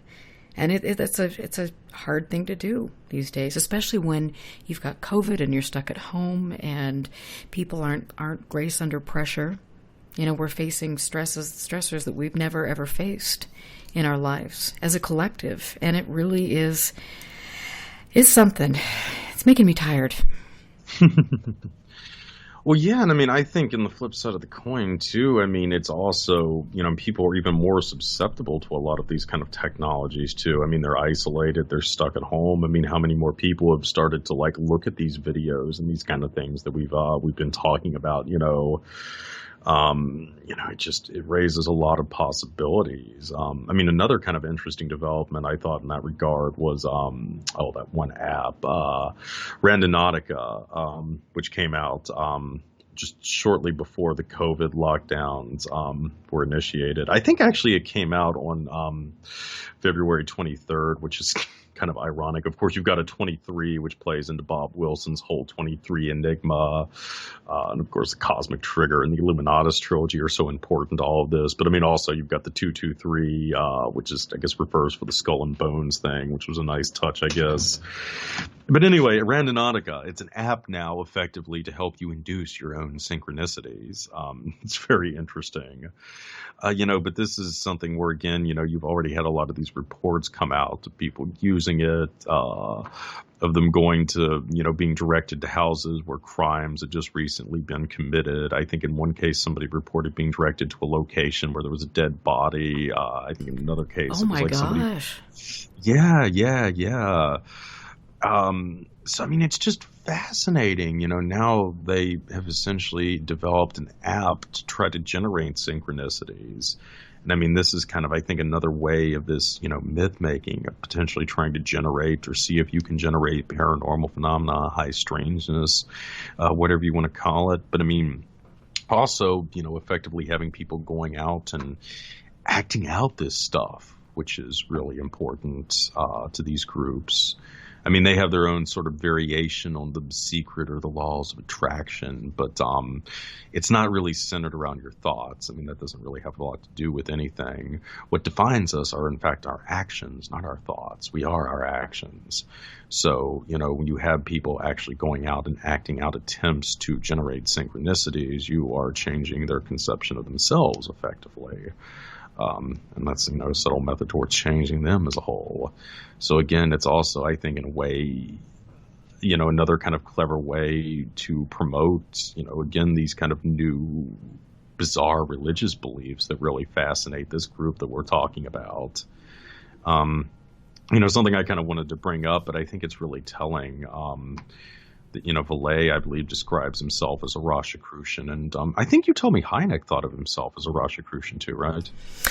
Oh, you know what? I am not sure if I'm the one who told you that, but I mean, we did talk about that and the way that it has infiltrated the community, and how there's several people now who are very prominent who are Rosicrucians.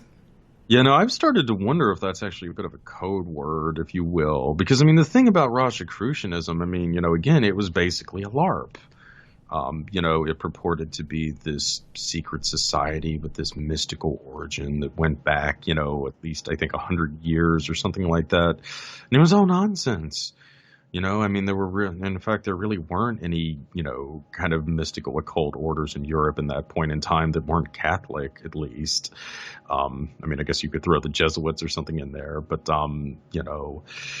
speculative masonry, whether or not it really existed in that point in time, is highly debatable. But after the Rosicrucian manifestos came out within a quarter of a century or so, there was a vast network of these mystical orders that existed in Europe. And that in and of itself was effectively a magical act, as it created something that did not really exist beforehand. And in a lot of ways, you could argue that's what a lot of these modern proponents of Rosicrucianism are trying to do. They're trying to create a belief system or potentially even a reality that did not exist beforehand, and largely through, a lot of these different methods, disinformation, ARGs, LARPing, these false conspiracy narratives, by hook or by crook, essentially. Yeah, yeah. I just am, the more I dig into this, the more I'm just absolutely blown away, and I'm sitting here with, I've got, again, I'm always bringing home different things from my archive and looking at some of the information that has been put forward to the UFO community. And it's like, here we've got in the Bulletin of Anomalous Experiences from 92, you've got UFOs and fairies, reaction. And then you've got another article, The 4 Dimensions of Abduction Trauma. And I'm just like, what? Okay, and then you've got literature extracts. Where do anomalies begin? And then the quest for transience, and I mean, just all of these, or the special insert in this, the human response to abduction, a research mythology, I can even speak tonight, towards alien abduction taxonomy by Dr. Richard, Haynes. And you've got some of these things in here, and you're looking at it, and you can just step back and go, oh, okay. I mean, here it is. You've got you've got a lot of stuff embedded in the UFO culture. And I just find that absolutely fascinating. Well, on top of that, too, I mean, just so many of the early contactees, like Adam Nensky and George Hunt Williamson, I mean, all of these guys have been involved in, a lot of these early metaphysical / theosophical, organizations and what have you prior to the Second World War, shortly thereafter.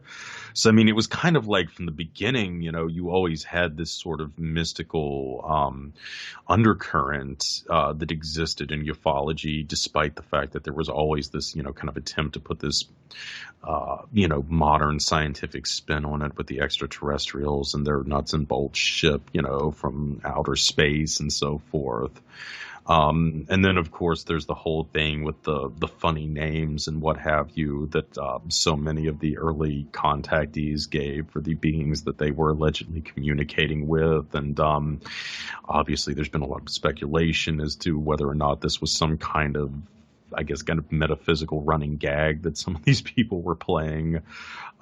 Certainly, you do have some of these trickster figures like George Hunt Williamson playing into that. And then more recently with Alan Greenfield and the whole secret ciphers of the UFOnauts thing, which has been given new life by Hellier and so forth.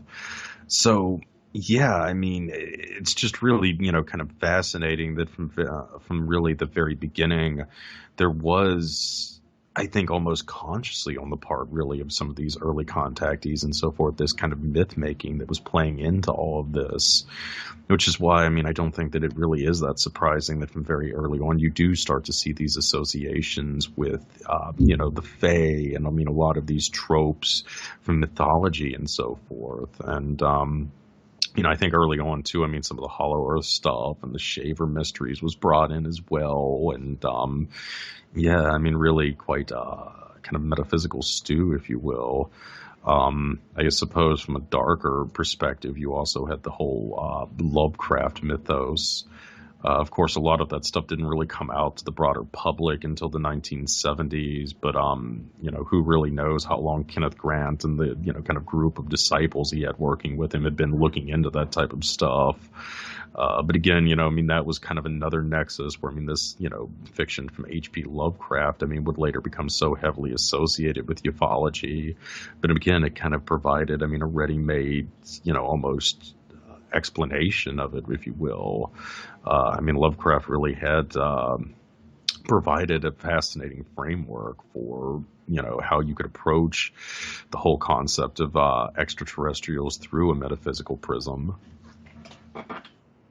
And we've just got a few minutes left before show close. And so, if you're like me, and I'm reading some of the reactions in my chat room tonight, and a lot of us have had pretty profound experiences, and had we not, we wouldn't be here. And most of the time banging our head against the wall. But I mean, where do we go? I mean, that's definitely a good question. I mean, I don't know. I mean, I think a lot of it, almost goes back in a lot of ways to the whole practice of theurgy, these angelic communications, which really, started with John Dee, obviously in the UK in the late 16th century. And again, there's been so much insane speculation about this, but I mean, ultimately, they really did prophesize the rise of the British Empire and so forth, and it really led to this just obsession with these, scrying, with these communications with these angelic beings, quote unquote. And I mean, it wasn't just Dee's system. Cagliostro also had a variation on this. So did Swedenborg, and of course that wonderful church that we discussed in private a couple of days ago, the Moravian Church. But just essentially, beginning in the 16th century, beginning when Europe rose as a major superpower, you had all of these channeled communications that were coming through, this practice, many times of scrying and essentially theurgy, this belief that there was this communication with these angelic beings. And this practice continued on into the modern era and the Golden Dawn with Crowley and so forth. And frankly, I mean, you see a lot of these same people later turning up in, the early, ufology circles and so forth. I mean, there really was this connection to this occult netherworld that had existed, at least for almost 500 years. And this is one of the reasons why, frankly, as much as I would like to dismiss supernatural possibilities and so forth, I really can't, because I don't know how to explain this, quite honestly, without, coming to the conclusion that there is something guiding us. I don't know, ultimately, I mean, maybe it's just some kind of manifestation of the collective unconsciousness. That would, in many ways, be more comforting to believe that there was some kind of external force involved in this. But whatever the case may be, it was really the beginning of, I think, of a revolution with these communications when they started to occur that is still ongoing now. And, I think the first step is to really acknowledge that there is this kind of presence, and it is fundamentally affecting the reality that we live in, which, as I've sort of said, that's one of the reasons where I've tried to take so much of my research recently and will continue to do so, because, I just think, that's kind of the first step. You have to start opening your mind to much more incredible explanations, because, I think that, we're not going to be able to go back to that kind of Newtonian materialistic worldview that so much of us grew up with in the 20th century, for better or worse. That has finally come to an end. Whether it was a long-term agenda or not, who's really to say, but ultimately, there are more things in heaven and earth than are dreamt of in our philosophy, and they are certainly a hell of a lot stranger to boot. The first step, I think, is you got to acknowledge that, understand how just this manipulation of reality is affecting society at large, how you can start to protect yourself from it in terms of, what you're consuming online, realizing just how this propaganda is affecting people. And then ultimately finding people that are on the same wavelength with them, and starting to band together. I think really that's a big part of, ultimately is finding groups. The people who, have really driven a lot of these changes are obsessed with this. They have a specific term for it. It's what is known as a mastermind group, which is a really fascinating concept that I don't think that we really have the time to get into it right now. But, Anyway, these mastermind groups are effectively seen as the engines of the sort of change that they're trying to initiate, but nobody is, or, that's not to say that, anybody can't theoretically form them. But I mean, I think ultimately, we do need to start making alliances with one another, and we need to start putting our heads together and finding constructive things that we can do. And I know that in the current environment that can seem daunting and maybe even frivolous, but I mean, I think the big thing that you have to keep in mind is that, as sad as it might seem from our equitarian sensibilities, history ultimately is driven by small, dedicated minorities. I think in the case of the Revolutionary War, what was it, only like 5% of the population or something were involved in the military for the budding United States. Obviously, we can debate endlessly about, this, the perception we have of that in the first place and how glorious it was, or whether it wasn't or not or whatever. But I mean, just to give you an example, though, it didn't take a large sum of the population to drive fundamental social change. It really just took a bunch of dedicated individuals who believed in something. And really, that's why so many of the psychotic people that we've discussed over the course of this week and last week have managed to, drive such profound change in our society at large, because they are dedicated and they are fanatical. And yes, absolutely. And it is really hard, I will say sometimes, not to get discouraged when you just feel like you're, Don Quixote running up against, a million windmills and people with a lot of money, and people that have, are making a concerted effort to try to undermine people, I think, publicly and personally and things. It's just really, I don't know. I mean, any more thoughts on that, and any more advice you can give people so they're protecting themselves? Well, I mean, I think the biggest thing is you have to, make connections. And I mean, I know that's obviously hard in this day and age, but that's something, at least for me personally, that's been, especially in the last year or so, really tremendously beneficial. Because really, we're not going to really solve things just working alone on our own sort of projects and what have you. We have to kind of band together and find how we can collaborate and how we can try to forge solutions together.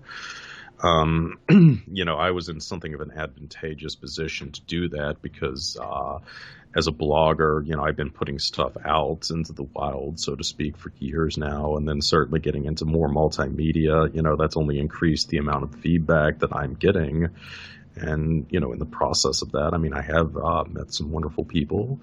And, that's, I guess, the first step towards trying to do that. So I would kind of suggest for practical steps that you yourself can take, try putting something, out there and see what it attracts. I mean, I know that's always something that makes a lot of people nervous. I mean, we all have aspirations sometimes to write or make music or something else creative that allows us to express how we perceive the world. And, that's usually, it's a very personal thing for people. It's hard to put that out there, but in the grand scheme of things, though, I also think that that's how you really find people that you're on the same wavelength with. They will see value in what you're doing and they will come back to you, or vice versa.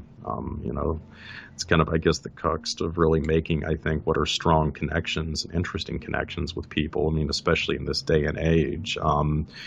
As bad as, the online world has become with all of the, the disinformation and the cyber stalking and all this other kind of stuff, I mean, it does still provide you an avenue with putting things out there and for reaching other people that might be on the same path that you are.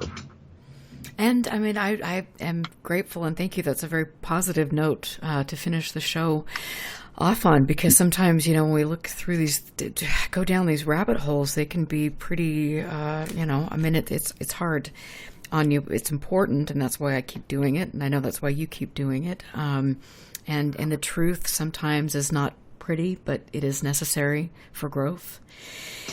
That's what I'm saying. I'm sticking to it tonight. Yeah. Yeah. And I mean, I think that's kind of like, in essence, like what we're kind of doing here. I mean, hopefully this is something that's been positive, and I mean, will help people, understand more of like what's going on. Of course, I think as I explained to you, I mean, I found you from one of my, favorite fans who had recommended me. And of course, that particular fan had been drawn to the, stuff that I was putting out there. So, I mean, that's kind of example of how, these feedback loops are hopefully are working to produce a positive effect in the world.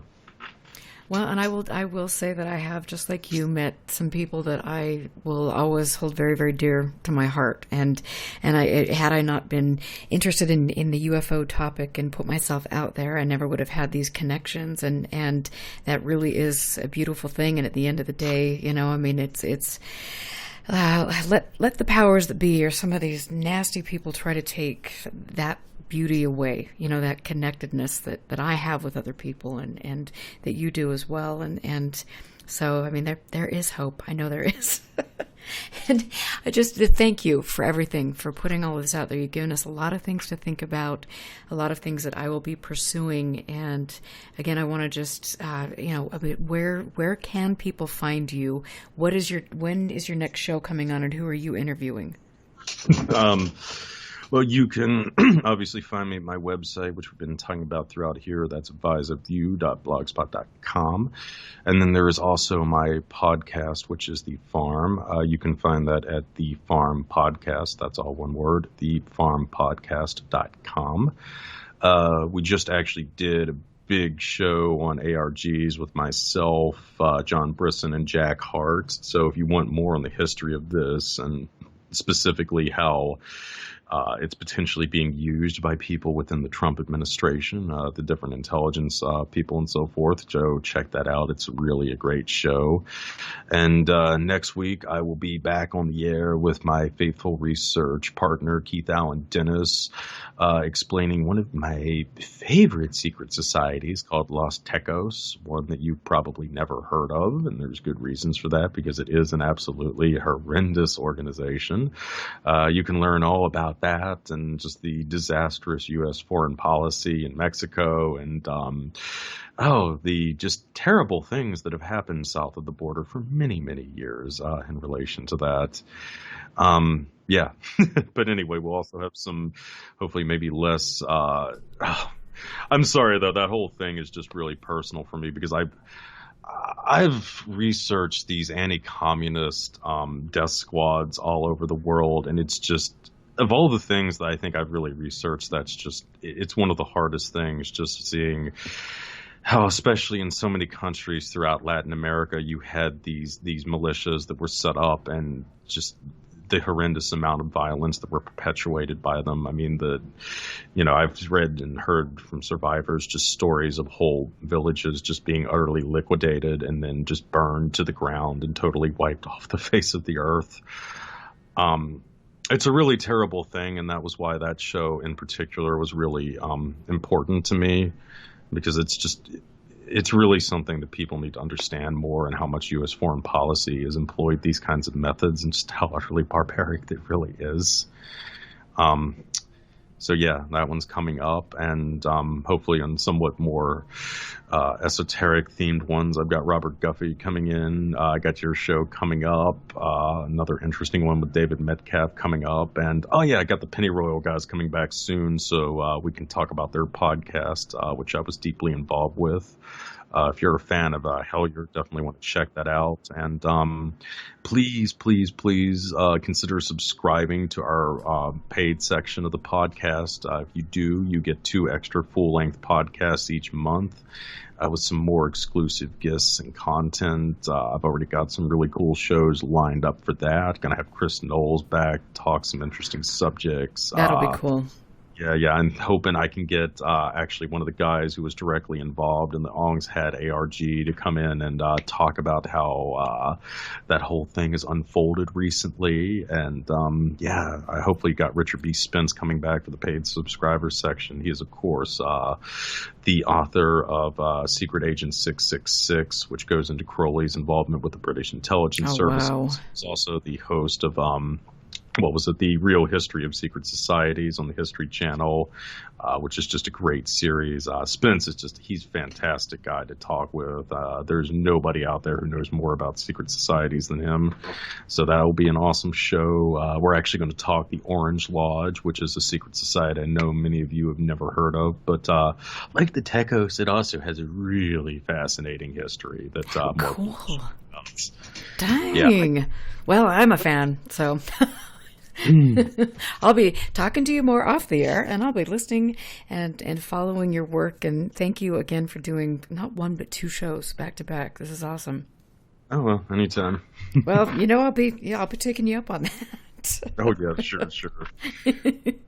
So thank you, and I want to just tell everybody out there, thank you so much for supporting UFO Classified. You can go to UFOclassified.com to learn more about upcoming shows, to catch up on past shows, and to also pledge your support. You are the reason that I am here, and it takes a lot of perseverance to do this, and I am grateful for your love and support, and thank you. Please be safe. Have a wonderful weekend, and I will catch all of you next week. My favorite people, I'll see you in chat. Have a wonderful and safe holiday season, and we will catch you next week. Thanks, Stephen. Take care.